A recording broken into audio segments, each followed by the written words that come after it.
8th of December 2021, and at this time we have the opportunity to train our minds in collectedness, in samadhi. And at this time we must put down all the various moods and sense impressions that have passed by already. Because within a single day the mind receives a lot of these sense impressions. Within a day, within a week, within a year, we receive a lot of these sense impressions. And we have memories, old sanya arise, and the mind proliferates following these. Or we worry about various things, about our work, about the economy, about our bank account, and so on. And so at this time, it's the time to put all these things down, the time to train our minds in peacefulness, in samadhi. And according to nature, the brain stores a lot of memories, and the mind is that which builds these memories, because the mind tells the brain to think according to the desires and needs of the mind, of the citta. And now we train our minds to be still, to be peaceful, to separate from the body. And when the mind is peaceful, we see that the mind is one thing and the sense impressions are another. We separate them out. This is something that we can do. We see that they're two different things. And if the mind lacks peacefulness, then the mind gets mixed up with these sense impressions and moods and enters into them. We can compare it to a tree with leaves.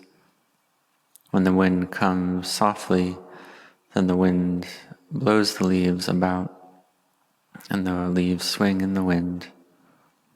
And when the wind is fast, then the leaves blow about a lot and can even be torn off the tree. They quake and quiver a lot. So the mind is the same way. It receives sense impressions and swings and follows these sense impressions and blows about with these sense impressions. If the sense impression is very strong, then the mind bends a lot with that sense impression. And if the sense impression isn't very strong, then the mind just bends a little bit. However, if we train our mind, then whether the sense impression is strong or not strong, then the mind doesn't bend, the mind doesn't quiver. Whether it's a sound, a taste, a touch, a smell, a taste, or a mental object. And all these are that which we call sense impressions that arise in the mind, or Dhamma aramana. And based on these sense impressions, the mind has liking or disliking for these things. So therefore we must train our minds in stillness to be able to be peaceful. The mind that's well trained already has intelligence, is able to care for oneself. And so we've likely heard that the nature of the mind is pure and bright, and these sense impressions enter the mind, and the mind gets mixed up with that sense impression. But when the sense impression passes away, then the mind is back in its pure state, the same as before. But the problem is that these sense impressions enter very often, and the mind gets blown about and mixed up with these sense impressions very often as well. And therefore we don't see the purity of the mind. And when we train in samadhi, then rapture and happiness arise. Samadhi arises, then we can understand more clearly. We see clearly outer phenomena, inner phenomena. We understand these things and see the mind clearly. So this training in samadhi is something very important. So at this time, it's the time to put down all these sense impressions and moods, to have effort in this. We can watch the in-breath and watch the out-breath and set our hearts on this. we set our hearts that we're not going to think about anything outside. And if we do have thinking, then we have effort to bring our mind to the meditation object. And for those new to the practice, this is something that's difficult to do, because all these sense impressions, they're like old close friends that the mind likes. The mind likes to think, likes to proliferate. And then the mind meets with a new good friend, which is the breath, or our meditation word. And the mind doesn't like this new friend and tries to proliferate the same as it used to. So therefore one must fight with these old habits, because the mind that's untrained doesn't see the drawbacks of agitation in a chaotic mind. So we have to contemplate, well, if we proliferate, what do we gain from that?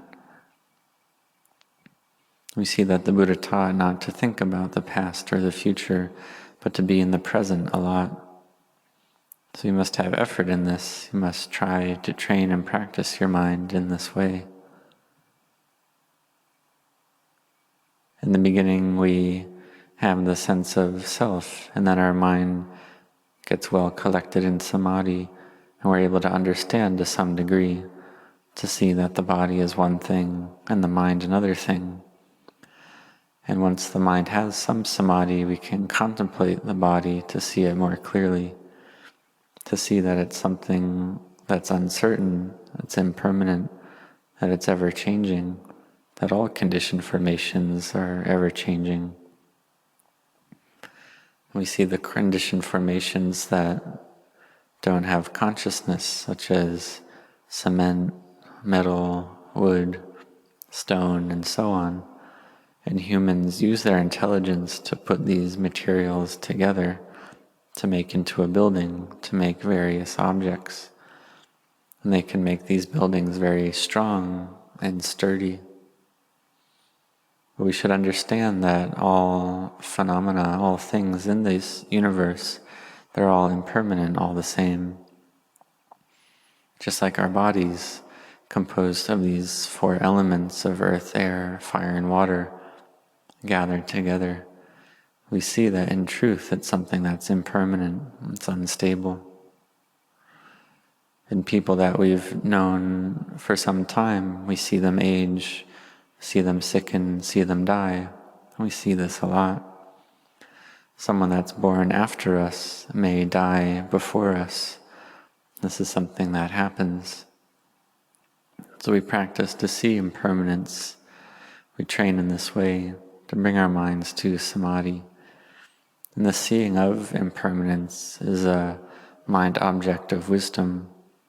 Impermanence, suffering, and not self are the mind objects of vipassana, of clear seeing, clear understanding. So it's something we must train in, to bring the mind to clear understanding. So may you have effort in this. To practice, to bring the mind to be with the breath. And if the mind is with the breath and just thinking and not peaceful, then we change our method. We change the method to watch the breath, and as the breath goes in, we count 1, 2, 3, 4, 5. And as the breath goes out, we count 1, 2, 3, 4, 5. And so we do this continuously as the breath goes in and out, and thoughts reduce in this way. And so we keep counting like this, and as the mind becomes peaceful, the counting stops by itself. The mind that's peaceful and collected is like this. Then rapture may arise in various forms, such as hair standing on end, tears flowing from the eyes, a feeling of fullness in the heart. Various types of rapture and bliss arise like this. So in the beginning, samadhi is like this. It can arise from merit, from goodness, from the mind object of merit, from our practice of cutting off that which is unwholesome, practicing that which is wholesome. So may you set your hearts on this. Even though it may feel difficult, for some people this may feel very difficult, still do it every day.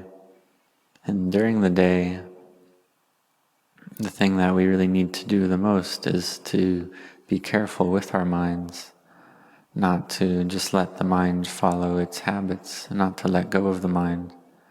Because if we do this, then when we come to sit in meditation, it'll be very difficult. But if we're restrained throughout the day, then sitting in meditation will be easier. We'll see the fruits of practice more easily. So it's something we must train and practice in. We try to have mindfulness well established throughout the day so that our mind doesn't waver during the day very much. When our mind is less well controlled, we can contemplate continuously. And in the end, the mind can gather together. And when the mind truly gathers together, the mind sees the Dhamma easily.